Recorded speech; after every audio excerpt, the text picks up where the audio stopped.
What's going on? You're in the Beat Sessions, your place for all things music. I'm your host, Mitchell Weary. Let's talk about this new record from Billy Idol, entitled Dream Into It. He released that on April 25th. This is the 9th studio album for one of the world's most legendary punk rockers and his follow-up to 2014's Kings and Queens of the Underground. And hold on to your butts, because I know I may have ruffled some feathers with that last statement, and will probably continue to do so with this entire review. And I will admit, when it comes to Billy Idol and the idea of punk rock, I feel like kind of a hypocrite, especially with some of the opinions that I've expressed towards pop punk on this channel over the years. But like many relationships, it's complicated. And I do stand by the statement that there's a difference between pop punk and punk music that incorporates popular influences, which is where I think Billy's music resides. And he might not be the punk rock standard bearer that guys like Joe Strummer and Wayne Kramer were, or that Iggy Pop and Henry Rollins continue to be. But there's no denying his genius in those early years through the 80s and throughout most of his career. He has been called a sellout pretty much from the get-go, and that argument does carry some weight. I mean, just look at this album cover from his self-titled debut. That shirt is absolutely ridiculous, but I would also argue that this album cover and his entire image, there's an element at play here that is effectively ironic and comical. It's almost kind of like he's mocking all of the other punk rockers around him for taking themselves too serious, because at the end of the day, life really is too short to be pissed off all the time. And I would say that Billy Idol has always been about having a good time. He definitely has an anti-establishment attitude that I would say is consistent with the punk rock spirit. But instead of fighting the system, I kind of feel like that Billy took the path of just sinking his fingers into it over the years, manipulating it to his advantage, which is a big part of what makes him so special, and I think it's arguably more commendable. The sound of punk rock was really beginning to change and move in so many different directions in the early 1980s, and Billy simply chose to make his sound accessible while also being innovative and, in my opinion, very original, bringing together glam rock, new wave, and post-punk in ways that I think make him more comparable to the likes of bands like Duran Duran, Simple Minds, and Orchestral Maneuvers in the Dark. Instead of mosh pits, Billy was pulling people onto the dance floor and creating mass appeal. And I think one of the most interesting things about Billy is that this is a big part of what always made him an outsider from most of his punk peers, but in not giving a damn, I think it's also what makes him so special. It's been really cool watching Billy enjoy this resurgence that he's had in the last 4 or 5 years, with his few recent EPs especially. 2021's The Roadside and 2022's The Cage are really enjoyable projects that I think genuinely tap into that 80s spirit that make him so legendary. He's also recently shown quite a bit of love to Arizona, kicking off his 2023 tour and also his 2025 tour, which is soon to get set off here in Arizona as well. He's also the first artist to ever play a show at the Hoover Dam, which is kind of cool. But that concert is a double-edged sword, and I think it perfectly illustrates the complicated relationship that I have with this particular album. I appreciate that he was trying to shed light on the serious issue that drought is in Arizona and Nevada as well. But show me how that concert helped anyone in either state.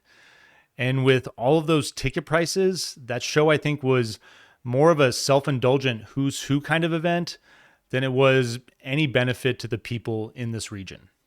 And I know that Billy over the years has helped raise money for a number of causes, and his philanthropic efforts should be applauded. But this concert is like so many so-called efforts that we've seen from famous people in recent years, and I think it was just utterly vapid. It does nothing more than illuminate the hypocrisy that I feel is so rampant in the celebrity realm, especially in this modern world of convenient social media optics. I think that in a lot of ways too, it becomes kind of a luxury to champion a bunch of different causes when the daily struggles of the average person don't register with you. And I can't help but feel that Billy's hard-earned success has unfortunately caused him to drift into this realm, especially in the latter stages of his career. And I will admit that I also have a difficult time with this argument because I personally don't want to hate on anyone who has achieved financial success as a result of their hard work. I think that that is not only the American dream in a nutshell, but I think it's the dream for most people around the world.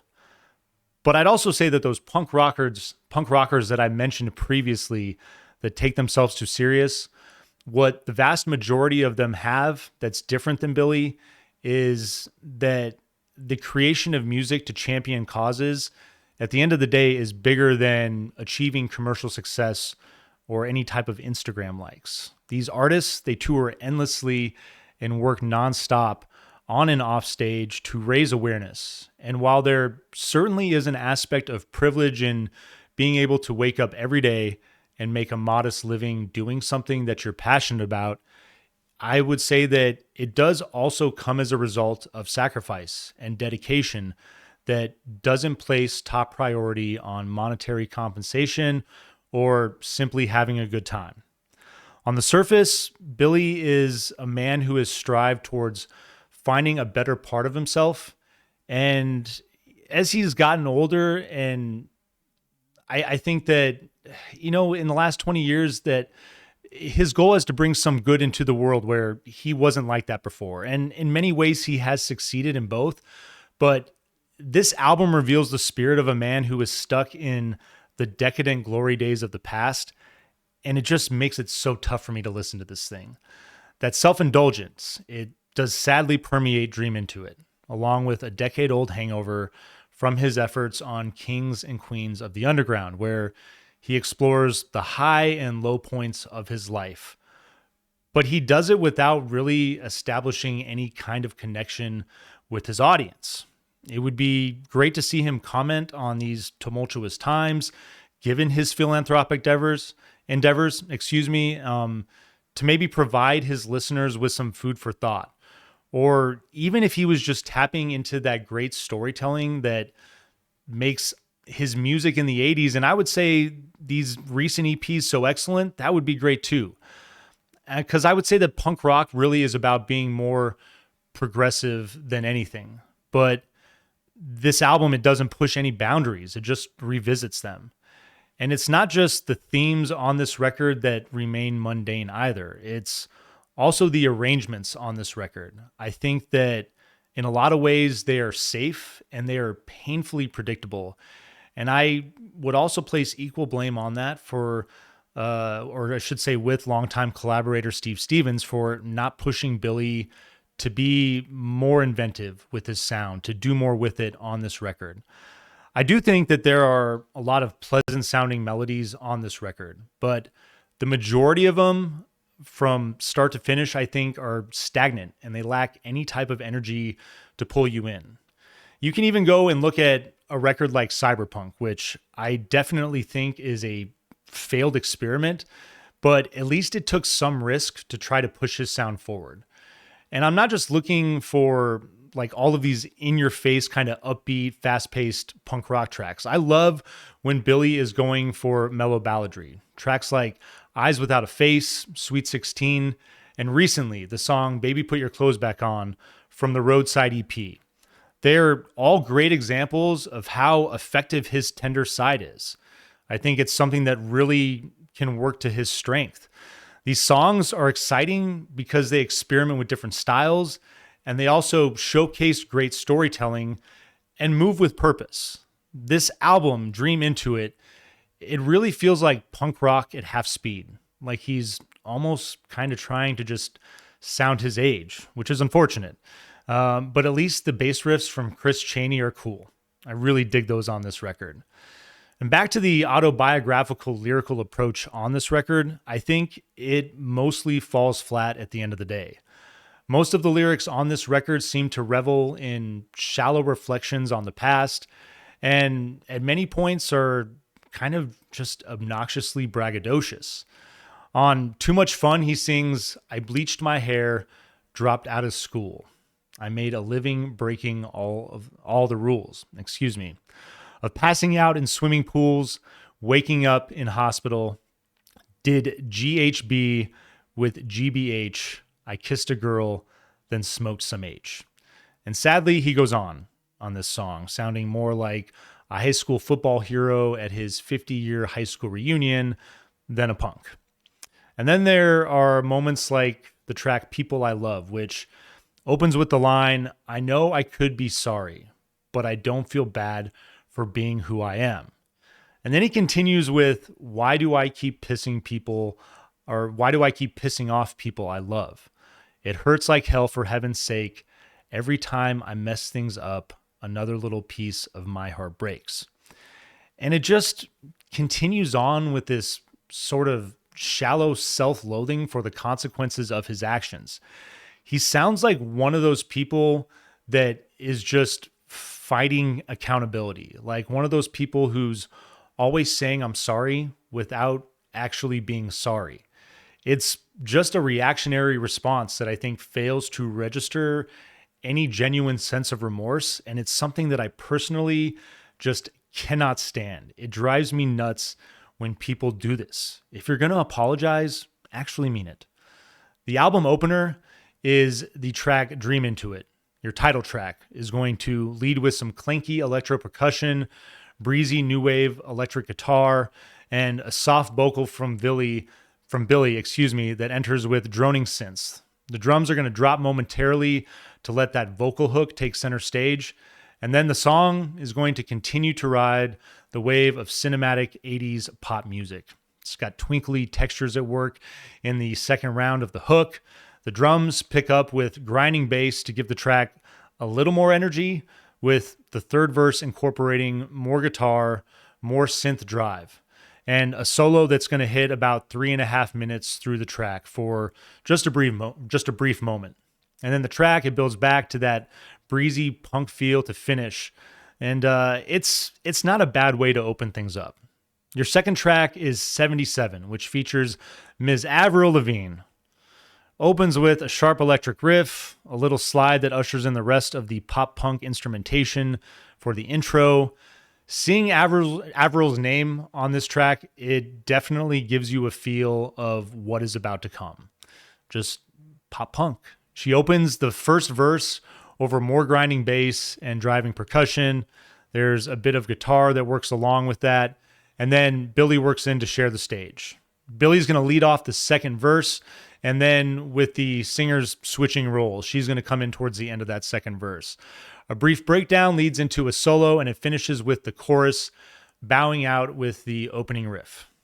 There's no denying that this song has catchy energy and appeal, but it falls into that vein of punk that, again, I've just never cared for. And I'm just really having a hard time with Avril Lavigne singing Fight Back like it's 77, seeing as how she wasn't even born for another 7 years. Joan Jett's on this record. Joan Jett should have been featured on that song. Too Much Fun is your third track that it rights the ship a little bit, I'd say. It's got this quick vocal that ushers in a shredding 80s style glam metal riff with a second guitar texture swimming around it in lo-fi. Drums are going to enter first, and then bass follows for something that feels a little more like it's genuinely Billy. I love the verses, but I would like to see the chorus have a bit more energy on this song. And this is what I'm talking about when like the overall sound of this record just seems to fall flat. It doesn't seem to gain traction. A solo is going to hit around 2 minutes and 15 seconds on this song for just the right amount of time. It's going to drop, and then the vocals take the limelight just for a moment. Rhythm and everything else is going to come back in a build back to close. Track number 4 is titled John Wayne, and it features Alison Mosshart. Great feature here as well. It opens with a drum roll that ushers in an icy new wave style and post-punk as well. Allison takes the first verse over breezy acoustic rhythm. You get some driving bass and mid-tempo drums. And then Billy's vocal is going to join Allison's just before they get to the chorus. He's also going to lead the second verse which maintains the feel of the first as this song leads off. You get a little bit of Allison working in, which talking about that song structure that just kind of stays the same. The rest of the track is going to find a little more energy around 2:45, and there's a brief moment where the music drops, and then it's just Billy singing, and the track is going to build back and finishes with slightly bigger energy. But again, there's that predictability. Your fifth track is Wild Side, featuring the one and only Joan Jett. Glad she is here. It's going to open with an arpeggiated electric riff. Both of their voices lead in together with some minimal bass building in behind. Nice to see something different with the vocal construction. The verse is markedly mellow with percussion that fights against this feel and with a bit more tempo. Billy is going to go solo over a twinkly electric punk riff for a bit, and then Joan is going to rejoin for the chorus, which remains light and airy. I do enjoy the guitar that comes out of nowhere to let Joan go into work in the second verse. I think that's a great element to this track. And then Billy is going to enter towards the end to lead into the chorus, something that we've seen before. That killer riff does come back to do more work in the song. I really did enjoy that. The music is going to drop momentarily, as expected at this point, to highlight the vocals, and then the track is going to finish with the big chorus element. People I Love opens with electric rhythm and a cool bass riff that functions as the lead. You're going to get vocals that enter with the drums that play along with like on cymbals and rim shots. I do kind of like that little differentiation in drums. The opening line, I know I could be sorry, but I don't feel bad for being who I am, seems to capture the spirit of the record as a whole, and not necessarily in a good way. The vocal soars in the chorus, but the energy remains light and somewhat flaccid on this track, when this really could be a great opportunity for Billy, to build back something that is slightly more energetic and thoughtful. It's also a weird balance of being sorry while, as I said, not really being sorry. And for me, this song just isn't working. It just feels like Billy trying to stand on stage and be punk while his tail is between his legs. In at number 7 is the track Gimme Weight. And we get back to where this album works, in my opinion, a slight bit more energy. It opens with a bass riff using thick tone and higher pitches, and you get a new wave electric riff that's going to join to open with a breezy, driving 80s style track.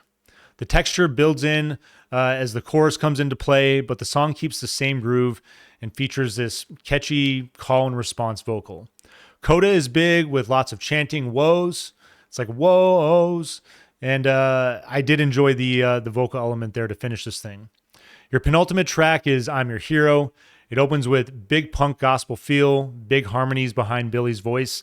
And this is where Billy shines. Like, he's being original a bit on this one. Synths are going to usher in a simple arrangement of acoustic guitar, bass, and drums that capture a psychedelic dream pop energy. It's reminiscent of Echo and the Bunnymen, or maybe even The Church. Vocals go big in the chorus while the instrumentation remains somewhat strained on this track. The second verse, it features more lead guitar than the first, which I really do like the way that second verse kind of builds on textural elements. You get a solo at 3 minutes, which is acoustic driven. It's got a bit of Latin flair as well, which I enjoyed. It was nice to have something a little unexpected here.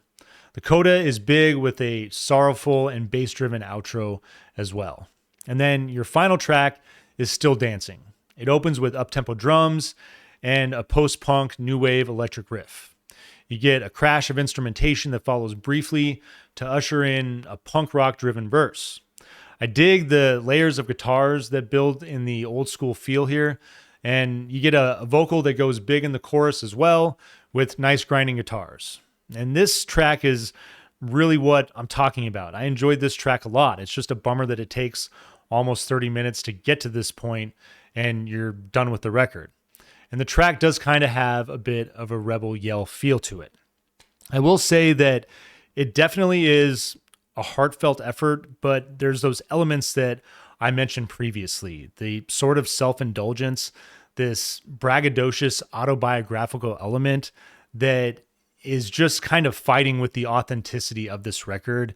And maybe after a few more listens, this thing might grow on me a little bit, but I'd also cite the predictability of the composition structure. I don't feel like at any point Billy's really being adventurous with the music, which is something that he has done frequently in his past. And again, with a record like Cyberpunk, even when it doesn't work, at least he's making the effort to try to be original, to try to be something new. And I think that ultimately, Dream Into It is a record that lacks that spirit. It lacks it at its core. And for that reason, I'm going to have to give this thing 5.5 stars out of 10. And I'm probably going to pass on the wax. But if you guys choose to give this thing a spin, I hope you do enjoy it. I do hope that you find this review helpful as well. Please like this video, share it, subscribe to the channel, do all the things to help me blow this project up in 2025, and stay tuned throughout the week for more album reviews. We will see you next time on the Beat Sessions.